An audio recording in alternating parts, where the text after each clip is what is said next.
Vernomatic Productions. Are you ready? Live from the Metal Mayhem Studios in Rochester, New York. We are gold. And heard around the world by metalheads just like you. This is Metal Mayhem ROC. Heavy metal music. Your weekly dose of metal music, interviews, album reviews, news, and more. Want to be part of the show? Send us a message through our website, metalmayhemroc.com, or hit us up on Facebook and Twitter. Search Metal Mayhem ROC. It's getting nice and heavy. Now, welcome our hosts, John the Vernomatic Verno, and direct from New Jersey, Metal Walt.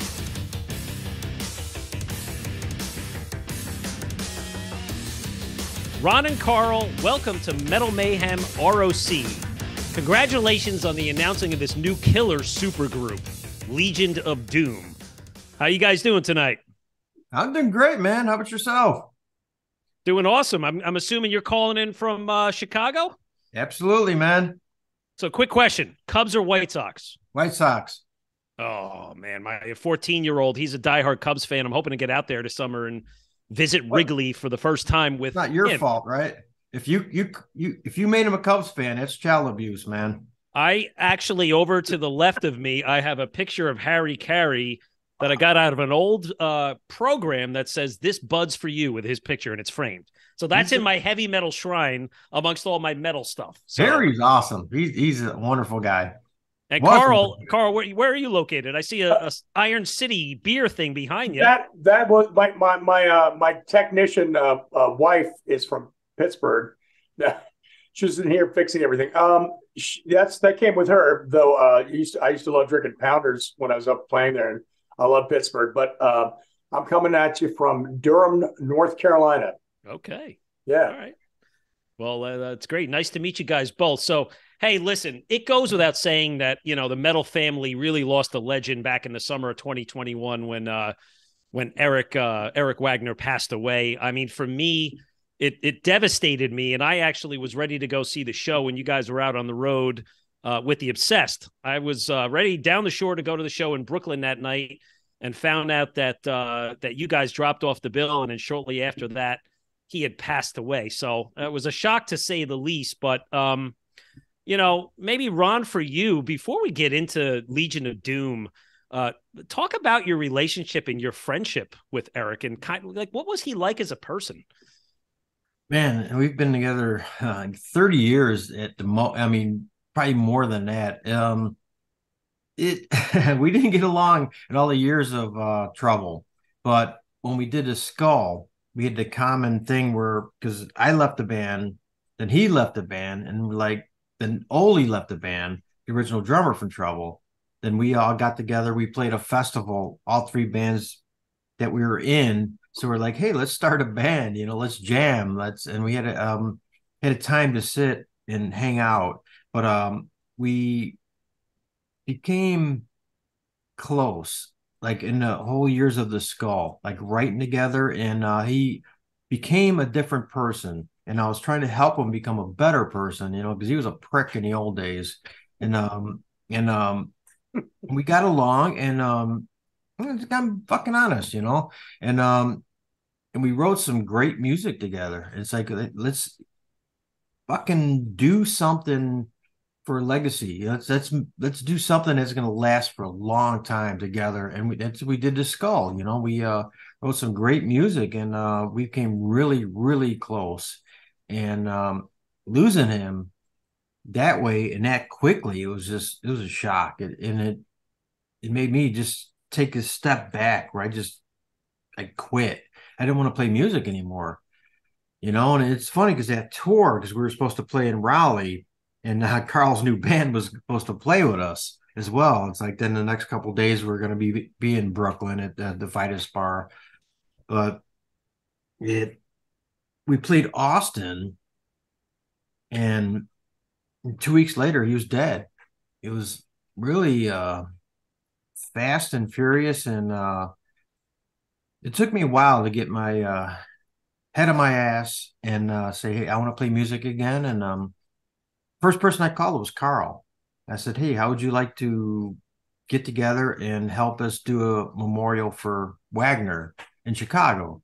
they're doing a show at this place called Reggie's. They're going to do a banner, hang a banner of Eric Wagner and rafters, and they said we want. Can you help us put this memorial together and pick bands out? And I'm like, well, how about the Skull just plays and I get a couple of our buddies to help sing, and Karl was my first choice.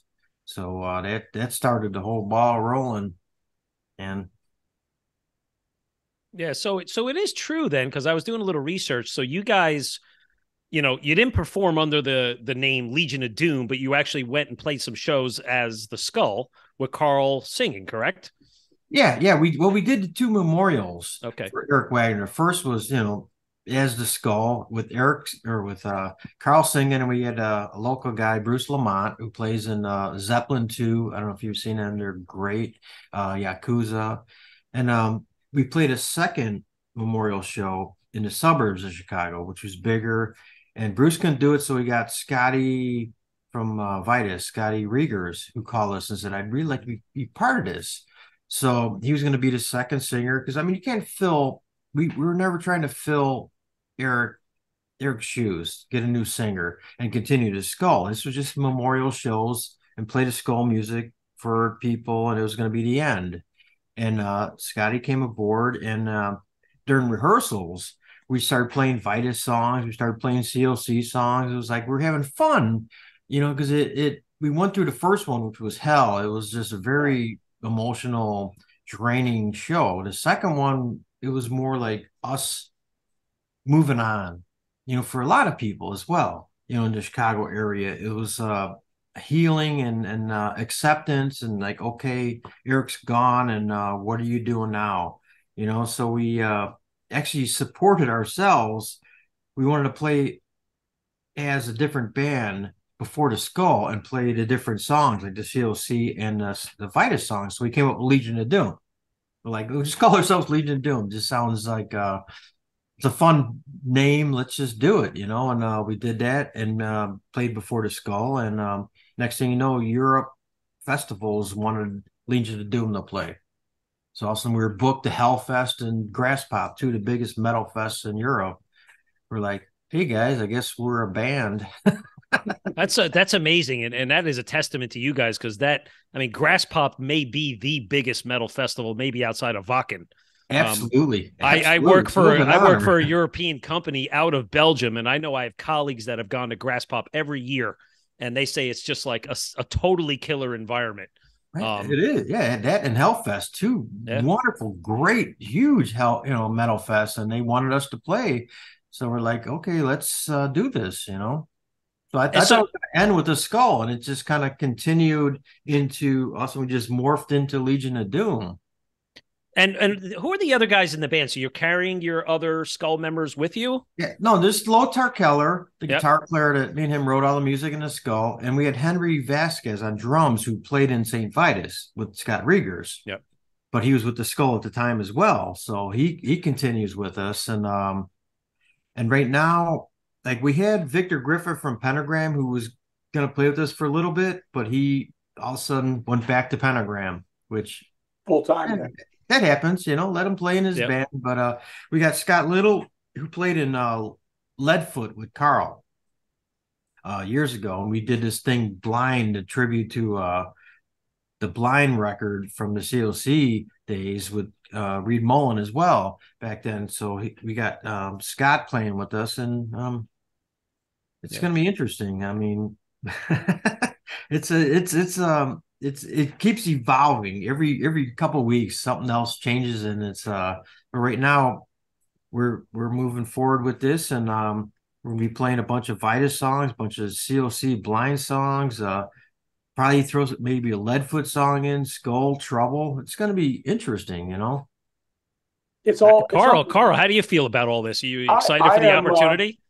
Yeah, I'm pretty excited. I got to be honest. When Ron reached out to me, he mentioned earlier that the first show of my new band that I was launching, Lie Heavy, which is, still a current band, and we're about to put out our first record. But that we were nascent. We were getting together, and we were really excited because old friends were coming through town, The Skull and the Obsessed coming through, and we're super excited to play. And then obviously they didn't show up, as you well know. And in fact, I got really, really sick, caught my version of it, and I was fortunate enough to make it through that. And I got the bad news while I was laying there sick of what had happened, and everything went quiet. And then 9 months later, when Ron decided to do the tribute thing and make it to revisit things and come back to it and get perspective, I was absolutely blown away to get that phone call, and somewhat terrified too, because I was a huge fan of Eric's. I was always I loved his lyrics, his approach, everything, and just not only a fan. I'd been up on stage when Trouble came through back in the day, and I was COC.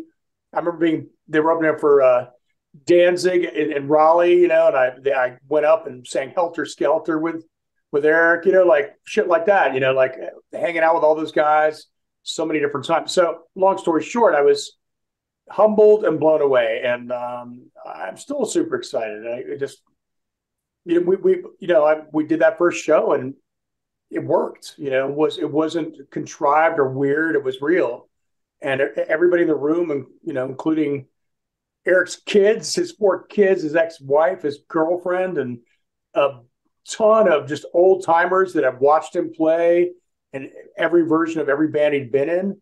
And I thought they were going to be throwing beer bottles at me, but it was not that moment at all. It was quite the reverse. And where everyone said, "Hey, Eric will be proud of you right now. He's watching you." I was like, I'm tearing up just thinking about it. And it was a really cool moment. We decided to proceed, and then we realized, hey, why not? We all have something that we've been a part of over the years, and we can bring it and do it together and just be excited about it, and it's okay. We're allowed to play all this stuff and write new stuff. It's okay to carry on. Absolutely. And the catalog of material from all of your bands is just totally incredible. I mean, we'll talk a little bit about it later, but to me, the genre of doom metal, call it what you want, it's legendary. There's roots back to the Sabbath days. There's the stuff in the 80s. There's the current bands that are carrying the torch forward. I mean, it's a kind of music that people love to get out and celebrate. Just curious, on that show that you did perform at Reggie's, what was the crowd like? I mean, were they right along there, just into it, and with you guys supporting it? Yeah, it was very emotional. I mean, very emotional. People were crying. It was trippy. It was for all of us, because I mean they had the banner hanging of Eric Wagner and that we're staring at while we're playing. It was like, fuck, we're rocking and looking at him and the whole crowd. It's like they could tell, it was a good feel thing, but it was a healing thing for a lot of people. It's like an acceptance that, okay, he's gone. Here's the band he was in that we're used to seeing him, and the family and everybody it's a rock and roll memorial. Right. And it really went off well, and it was emotionally draining. I mean, but it was a very good night, and everybody was supportive, and everybody was saying, you guys should continue to play. Yeah. And they all came up to me and said, you should keep playing, because they could see I was just like, I was a wreck, I'm like, I don't know if I want to continue to play this stuff. And they're like, these are your songs, play it. We want to hear his lyrics sung. We want to hear the music. We want to hear the melodies. This is something that can't just stop. So everybody was so supportive, and it's like, and it kind of like kicked me in the ass and catapulted this forward. So just how do you assemble a set list for these shows, right? You get out there, you do an hour and a half at Grass Pop or something, right? Like you got to do 15, 16 songs. How do you put that together? I'm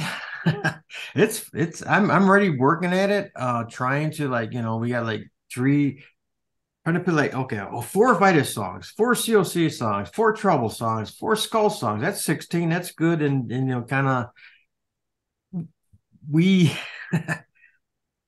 it's going to be tough, but we're going to do it to whatever's the best for the set. We're going to probably learn 5 of every band just to mix it up and cover songs and just stuff to cover the whole basis, and it's basically about us having fun ourselves, and we're gonna make sure everybody, because you can't hear Vitus songs live anymore. There's no more Vitus. So having Scotty and Henry playing these Vitus songs, we're gonna pick, 4 good songs that represent them two guys, and the same thing to COC off the Blind record, and it's gonna be a good set, man. I got almost the whole set list written, but I'll wake up the next day, I'm like, wow, we try this, and we haven't started rehearsals yet. So as soon as we start rehearsals, we're gonna start tweaking it, because right now we got a couple skull shows coming up, which is bizarre because we're still getting booked as a skull with Karl singing. So we're just doing all skulls, it's mainly skull with, some treble stuff. So people still want to hear that. So we got 3 festivals coming up as the skull. So that's kind of threw us for a loop, okay, we're going to continue this as well. And then we're going to do this too. So it's tricky. It's, we got a lot of songs to learn, a lot of songs to remember, and them little brain cells we have left rumbling around up in our heads, we're going to be kicking them. What if I can ask, it's obviously the European tour circuit, they always seem to draw the killer acts, and then us as Americans, you look and you go, oh fuck, man, why isn't that coming around here? I mean, I'm a New York, New Jersey guy. I would love to see this group come through the St. Vitus bar in Brooklyn or anywhere else. You guys thinking of maybe doing select shows around the country if the time is right? Dude, I was just at the Vitus bar last week, man. Oh my God. For the week, man. Came in to see Pigs.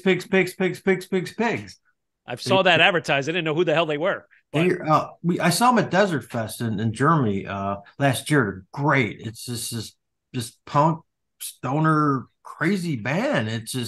They're just electric, And my wife and I, let's just go to New York for the weekend, buck around and go see some shows. We got a hotel right around the corner from Vitus Bar, and the next night was Nebula and Atomic Bitchwax. So I went to both shows, Wow. It's a great place. I love that place. But yeah, right now we're just booking the festivals around the country, around the world, basically, until we start working on a new record, which we're going to be doing this summer. And then I think next year we're going to be busy. Really do. So you just took the words out of my mouth. So you guys are going to go out and write new material. Well, yeah, we already got 3/4 of the record written. I mean, we had a new skull rope. We wrote the new skull record with Eric. We got 5 songs with his lyrics, which is crazy. So we're gonna let Karl and Scotty sing his lyrics, but come up with the melodies, and it's gonna be like a split skull record and Legion of Doom, because the new songs are gonna be Legion of Doom, because we can't really write as a skull anymore. So it's gonna be a split album of pretty much the same band, but doing different things. It's gonna be a skull Legion of Doom record, and that should be done. And I'd say by spring. I know it takes so long now to get a record out, but yeah, we're gonna be recording this summer. So, but we hopefully release a couple singles this summer. That would be that's the plan, is to get a couple single tracks out there as they make sense to be put out there.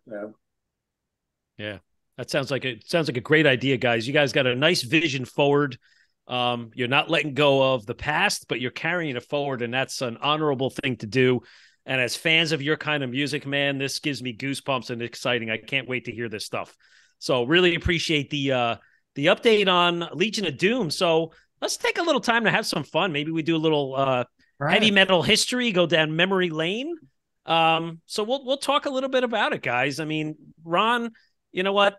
Let's talk the Trouble days, right? I mean, you played in the band from, if I have it right, 1986 through 2002. You performed on 4 albums. Run to the Light was the first one. For me, the album Trouble, this is where I cut my teeth on Trouble. This was 1990. I mean, I'll never forget the song At the End of My Days and Psychotic Reaction. I was able to catch you guys at L'Amour opening up for Sabotage. September 1990, that was the only one of two times I've seen Trouble play. But I do remember you guys getting exposure on MTV at that time, and it got you a little into the spotlight there. So talk a little bit about that period, like the late 80s, early 90s there. I mean, it's like having signed into with Rick Rubin, you know, and Deaf American was huge, a big deal. I mean, from the Run to the Light from Metal Blade, and it's like following in the steps of Slayer, because they went from Metal Blade to Rick Rubin's Deaf American, and we were like, okay, this is great, you know.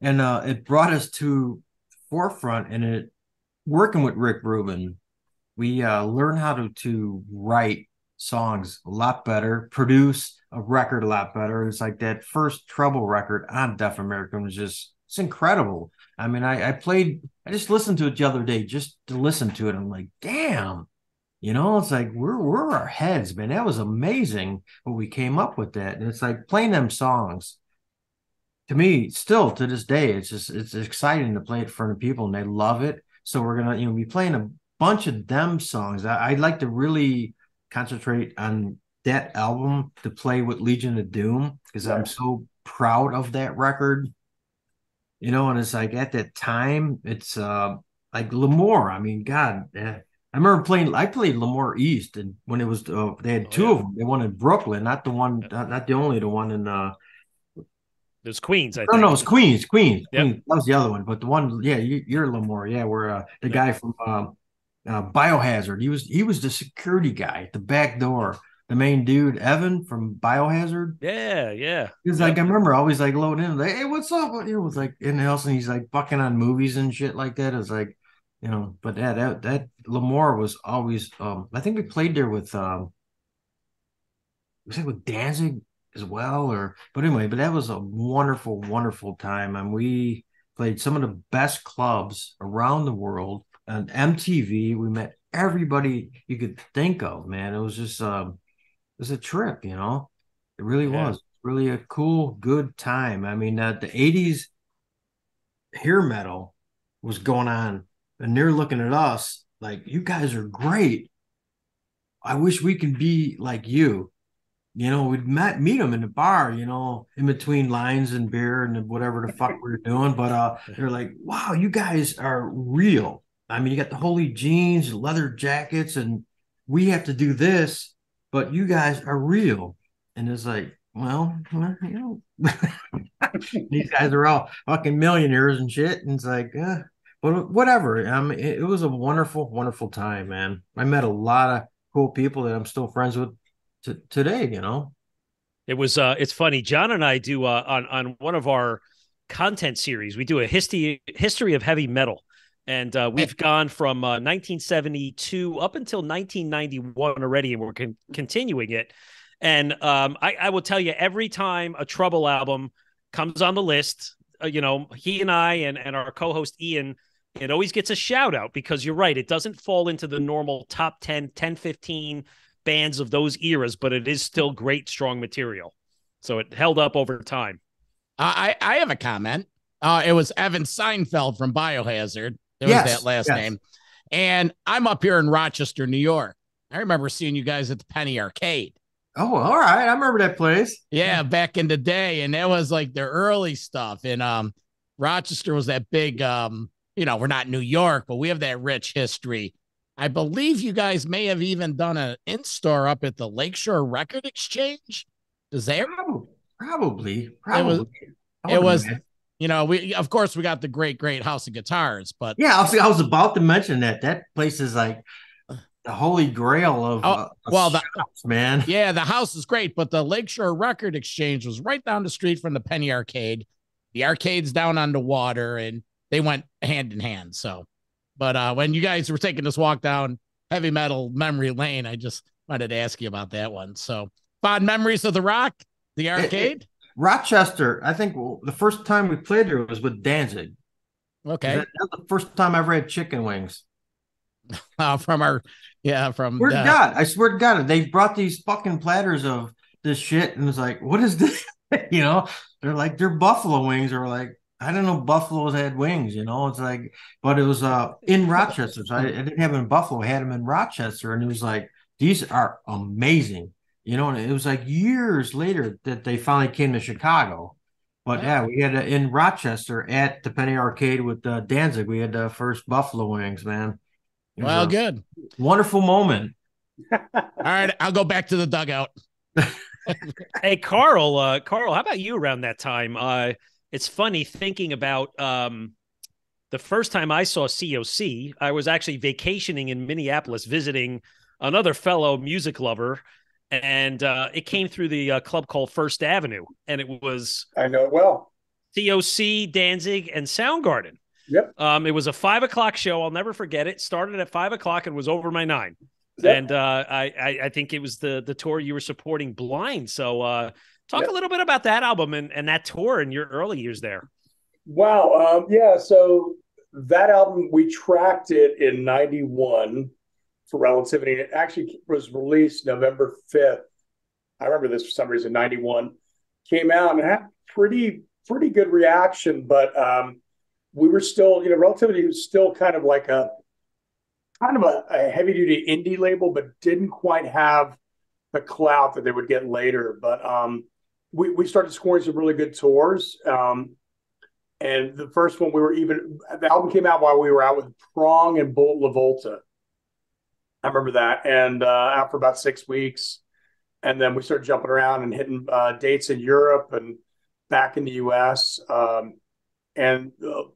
Actually, prior to all that, we had toured with Danzig and Soundgarden the summer of 90, even before we had a couple of the songs written, but I did 6 weeks with them. So the band had obviously a huge, crazy legacy. And for all the old hardcore punk fans that were kind of confused with the Blind album, we won over a whole lot of new fans that we were kind of did the ultimate kind of crossover thing, embracing not only our past with, the like Bad Brains, Black Flag, but merging Deep Purple, Sabbath, into the thing. And it was this weird swirl. So somehow it worked. And also we got to remember that the early 90s was a time when you could go see Faith No More with Voivod, you know what I mean? Or Primus with Public Enemy. It was a kind of a weird, interesting time where there were no rules for some of these tours. So yeah, we got out there and,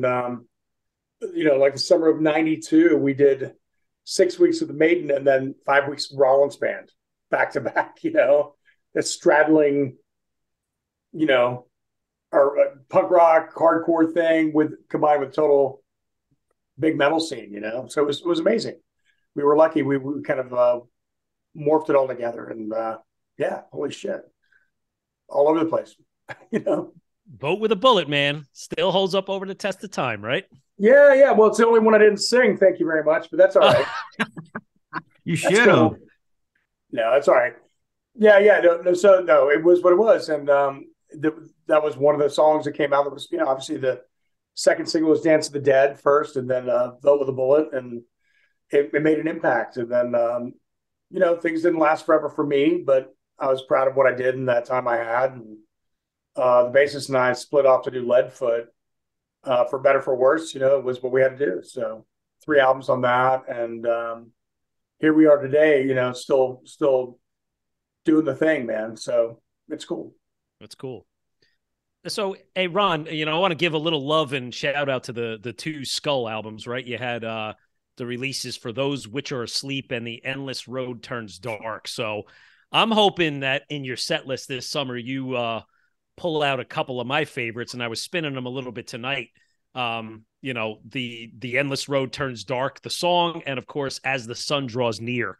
Totally fucking killer, heavy riffs, down tune, man. I was eating dinner with my kids downstairs, and they're like, "What the hell are you listening to, Dad?" But those songs big are amazing. shout out. Amazing. Endless Road. I know we're definitely going to be doing that. As Sun Turns Dark, that as a sun, is that right? Forget how they all are. The Endless Road Turns Dark. Yeah, we're definitely going to play with Legion of Doom.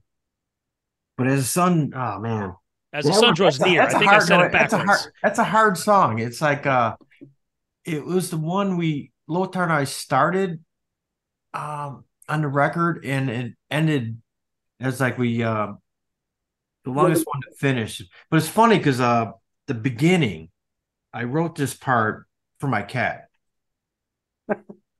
Swear to God, yeah. It's like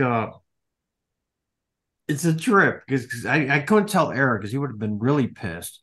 I wrote this little part for my cat, and that's how the intro of that song started.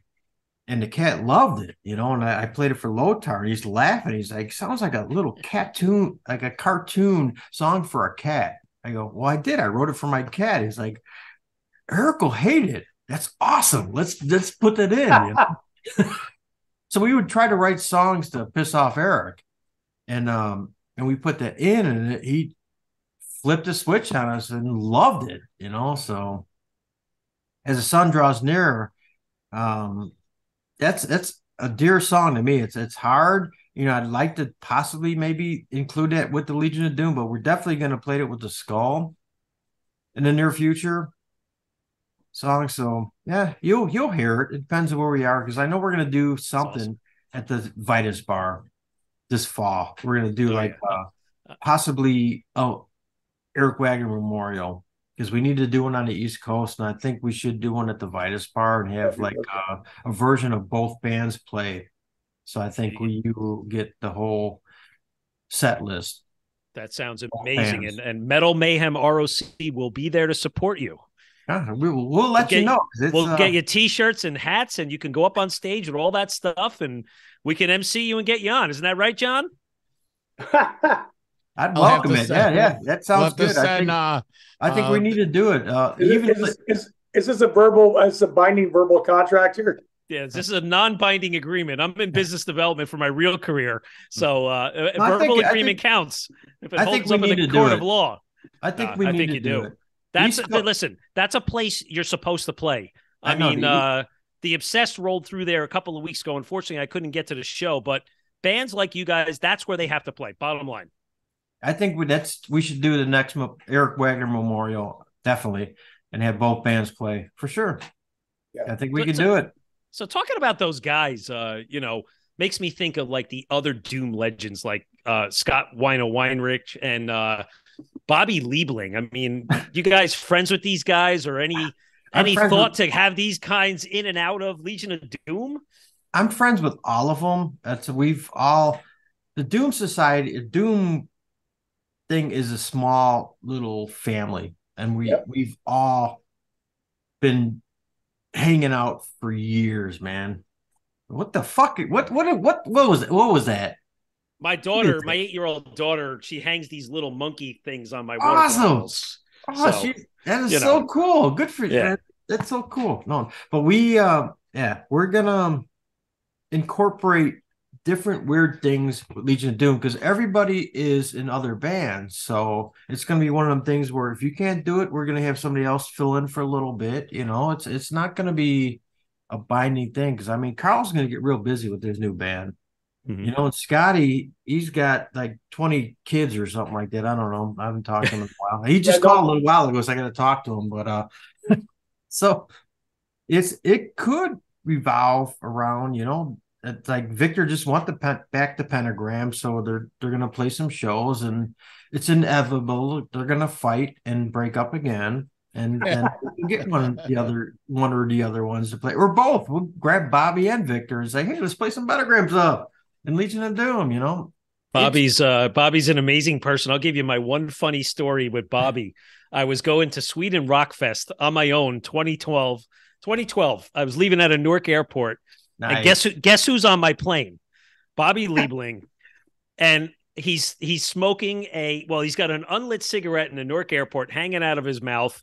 And I say hi to him and introduce myself. He sees my camera bag. He says, hey, man, do you think you could shoot photos for me this weekend? I said, absolutely. Yeah, no problem. He puts me on the guest list. I get up there to the festivals 10 hours later. I don't know who you are. You didn't put on the guest list. I took pictures anyway. Bobby. But St. Vitus played at that. Dave Chandler was out of his mind. I don't know what he was on tripping, but he was all over the place. Hey, I got a Shocking. question. If we're talking old school Doom guys, any of that new wave of British heavy metal bands, Witchfinder General, Satan, any of those, the turn of the decade kind of Doom bands? Were you guys into the overseas Doom guys? I mean, Witchfinder General, I covered one of their songs Great of other band. band, Earth and Grave. I like them. They were cool as hell. Satan, they're on Metal Blade with us, I do believe. So I did have their record. But I don't know much about them because I listen to Motown. I don't really listen to metal much, So it's like all these bands that I would only meet on tour, and it's usually I meet them as friends before I actually listen to their bands. So it's not like me listening to band and all of a sudden go, hey, it's cool. It's like I usually listen after the fact. It's like, I'm really good friends with Enslaved, and I don't really listen to their music, but I'm good friends with all the guys in the band. So Girdle, he's coming to Chicago in a few weeks, so I can't wait to see him. But it's one thing, I just don't listen to that stuff. Got you. I know them all. It's a trip. It's weird. Really. That's what I was saying earlier. Like, there's been such a long legacy of Doom bands. I mean, you think of bands like, of course, the forefathers are Black Sabbath, Geezer Butler's playing. And it's funny, right as I pulled in the lot tonight to come on the air on XM radio was Sleeping Village, and totally killer song. But you got bands like Candlemass, Sleep. And then you got these newer bands like Pallbearer, Monolord, Electric Wizard as a female singer, really, really carrying that torch forward. So it's the kind of music that's going to stick around. And I'm friends with all of them. So it's like I got stories about all of them. And it's like Electric Wizard, I'm really good friends with. Liz, the guitar player, as a matter of fact, I've known her for years. She was in a band with our drummer, Henry, called Sour Vein years ago. So I went to college with her. Oh, you went to college with Liz? Yeah. She's a sweetheart, man. Oh, yeah. Yeah, Electric Wizard is awesome. It's awesome. Or Lori from Acid cool. King. I mean, man, all of it. There's it's a small community. We all know each other. Yeah. Yeah. What about you guys have any exposure or experiences through the years with the Sabbath guys, the forefathers of doom metal?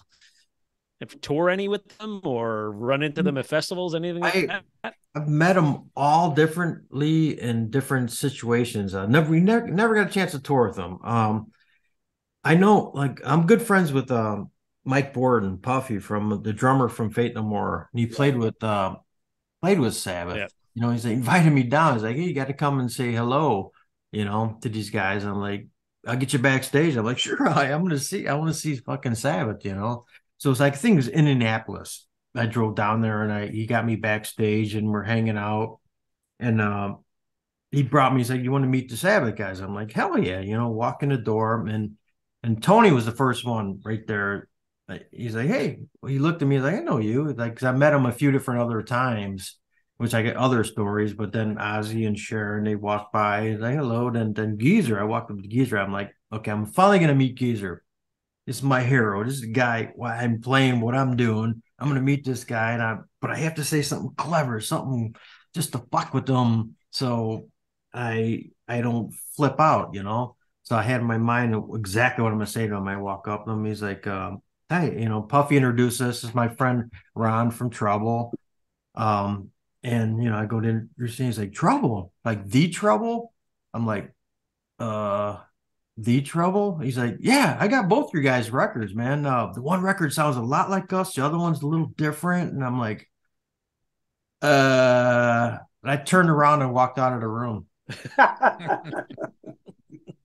Dude, no, I'm going to meet, no. That's the first thing I said to him when I walked in. I go, it's like, you're the guys who've been stealing my riffs. That's what the first thing I said, just to fuck with them. Then he's like, who are you? Then, I said, Ron from Trouble. That's when he said the Trouble. And he's not supposed to know my band, not supposed to know me, not supposed to listen to me.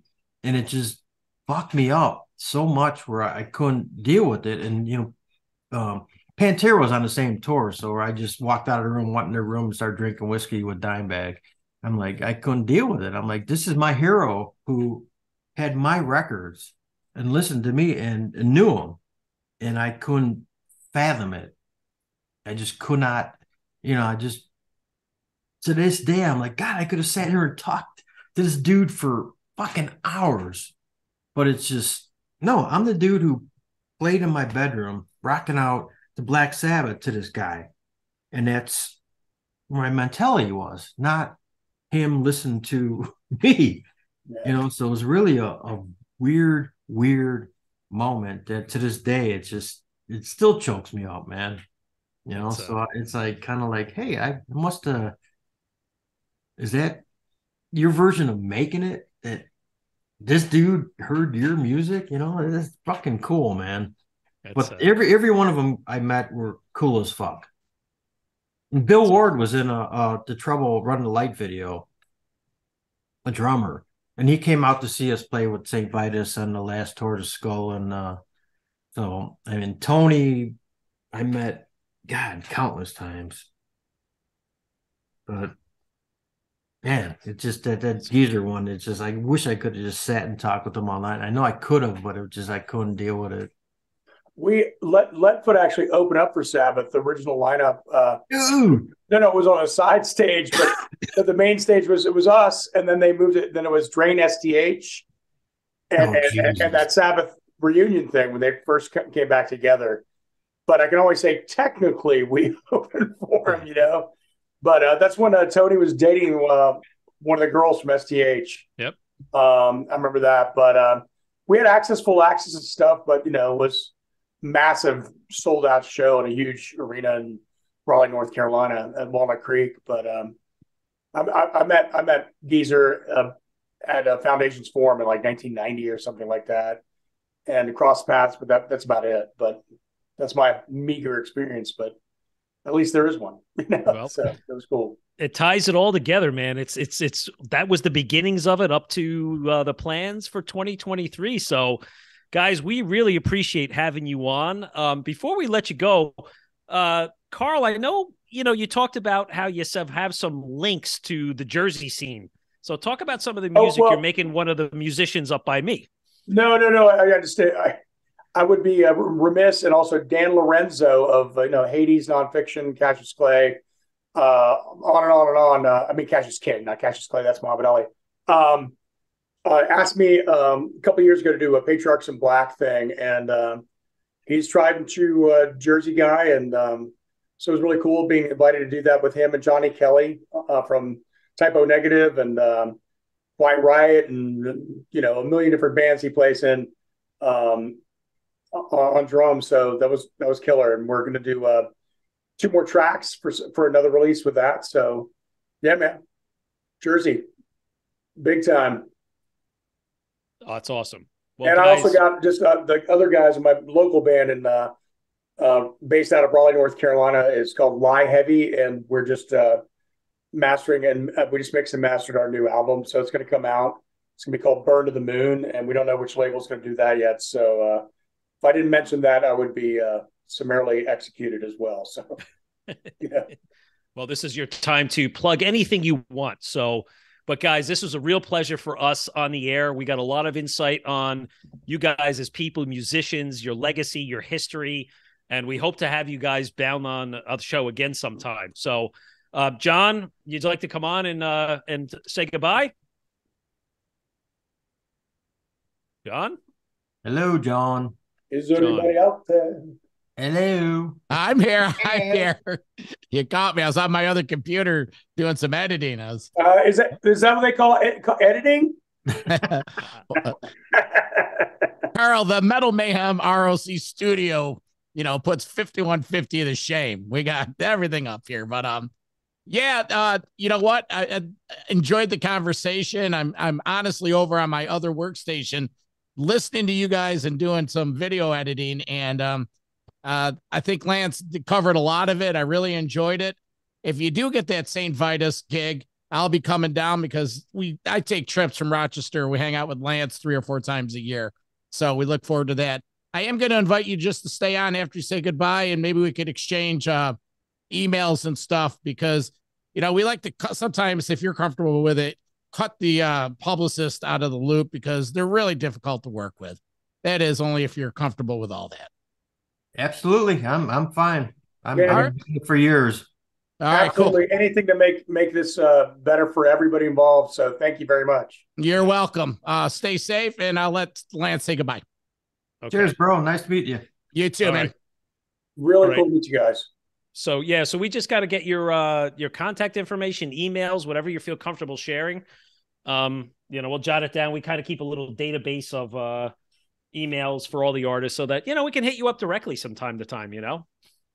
Please drunk, call me in the middle of the night, whatever you got to do. Oh, fuck yeah, man! Listen, what are you wearing? What are you wearing? The company I work for has an office out by you somewhere, Ron. So if I'm out that way, I'm reaching out to you. We're gonna go out and have a couple of beers. We'll go out, man. Hell yeah. What the hell town's it in? Oh God, I was just out there in January. It's over by O'Hare somewhere. Listen, Dad, this weekend I was down in Nashville for the Rockin' Pod convention, and we were interviewing Eddie Oida from Twisted Sister. And he has it's called Twisted Hot Sauce, a whole line of hot sauces.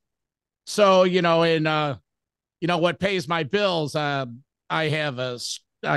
do catering and whatnot. And another co-host on the show has restaurants down in Melbourne, Florida. So we're like, hey, Eddie, what would it take to get this hot sauce in our restaurants? And he scribbles down his phone number. He's like, just give me a call and when, our people will talk. So today I texted him, and he got right back to me. He's like, yeah, no problem, bro. Give me your email. Here's my handler's email, and we'll send you up a couple cases. So you never know what happens with those phone numbers. If, you may get that call in the middle of the night. So. Although Tim Ripper Owens warned us, he's like, you guys better not be calling me every week. But so all right, that's it. Yeah, so you guys, want to shoot an email to us or phone number, whatever you're comfortable with. You just tell me. I'll write it down. We just had Bobby Gustafson on the show last week. Dude, I drank with him many times, man. It was a killer conversation, man. He had nothing to promote. It was just him in his basement in Florida. Just talking, hanging. Awesome. He's such an awesome dude, man. We had no expectations. John hit him up on Facebook. Hey, Walt, you want to get Bobby on? You're a big Jersey over. Oh, fuck yeah. Right? It's totally killer. Yeah, and another band, I was there when Rotten to the Core came out and, seen him for years. And he, like Walt says, he was cool as hell. It was just like, we were talking like this, but he was, he's talking about his plumbing business, shit had nothing to do with, but it was Blabbermouth picked up on it. He's a down to earth dude, man. He really is cool. I haven't seen him in years. I'd love to talk to him again. Well, he's out of violence. He has that band, Satan's Taint, that Florida band. Yeah. And he's putting together a new project from Floridian guys. So, he's doing well. He looked well. Fucking still following the Giants and, being being like he is. We touched on Overkill and, he didn't give stock answers, but it is what it is. It's like, hey, we're all old now. And with no reason to, on a serious note, we're finding that as we talk to some of these older musicians, been in it 30, 40, 50 years, no one has time for the bullshit. No, we don't. Yeah. Life's too short, man. Yeah. Obviously. Yeah. All right. I will edit out all that, all those credentials, but I'm going to get going. But guys, thank you. And again, stay safe. Thanks, guys. It was a pleasure. We'll hit you up, and when we have this all posted and up, we'll send you the links and make sure that you can republish it on your sites and that kind of thing. Please do. Thank you very much, man. Yeah, and hopefully we get something out on Blabbermouth on this one. I got a good feeling on this one. We shall see. Right? Awesome. All right, guys. Best of luck this year, man. Hope to see you. Hey, Jets or Giants? I'm actually a Miami fan. Good for you. I'm a Miami fan. I'm an Islander fan. I don't like any Jersey teams. I don't know what it is, And John's a Miami fan too. Right, So, there you go. We, Yeah, the Dolphin Yankees. Dolphin Yankees. There you go. All right. Yep. And Nice. I don't mind Chicago teams. You know, if I were to pick a Chicago team, I would go with the Cubs, just because. I'll tell you why. Because when I was a kid, you know, they were always on in the afternoon. Right. I'd come home from school and, you know, watch the Cubs and then big Bulls fan, Jordan, and that's about it. Chicago. Never been there, but it looks like a great time. Dude, you should, man. It's a wonderful, wonderful city. Just got to wear bulletproof vests and we'll take out eating and drinking and it'll be good. I hear. Stay away from that governor lady with the bug eyes. Yeah. Oh, yeah. The Beetlejuice is gone, man. Oh, she's out. Okay. Yeah.